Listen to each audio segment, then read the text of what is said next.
in hell. And sometimes she showed us how that from your misery may well become your ministry. And she sent out hundreds, even thousands of cards to people, even though she didn't feel well. A while back we went to the Mountain City prison and served a meal, and although she probably didn't feel like it, she was there serving. And I looked at one time and all those prisoners were gathered around getting food, and Diana was serving them and blessing them. And at Christmas time we'd go to her house to Christmas carol, and she would throw a party just for the people that came, and just a wonderful example. Diana showed us some things. I'll share these with you. Giving your life to Christ doesn't mean you don't have issues. It shows that your issues no longer have you. And God may choose to showcase His power on the stage of your weakness, and Diana showed us that. She would probably say an unused life is not much different than an early death. She maximized her time here.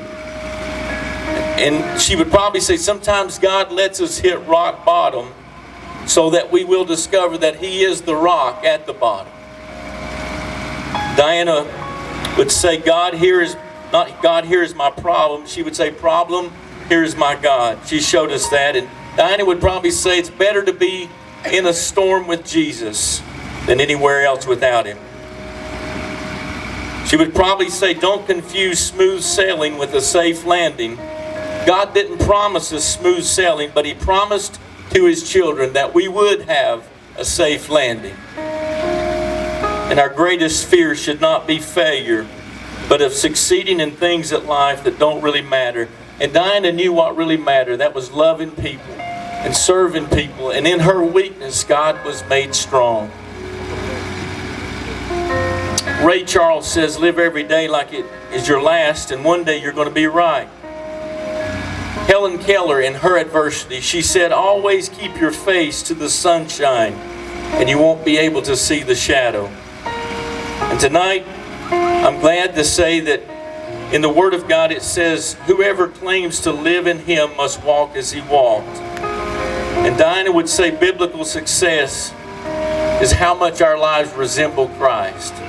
And her life was a success.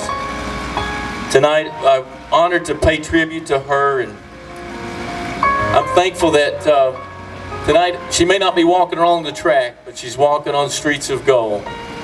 She has that ultimate cure that one day I pray that everyone here feel the presence of God and sense His healing in their life, the ultimate healing. And lastly, Corrie ten Boom said, when a train goes through a tunnel and it gets dark, you don't throw away the ticket and jump off. You sit still and trust the engineer. Thank God for the life of Diana McLelland, and we want to say to all those who are battling cancer, maybe you've been inspired by her.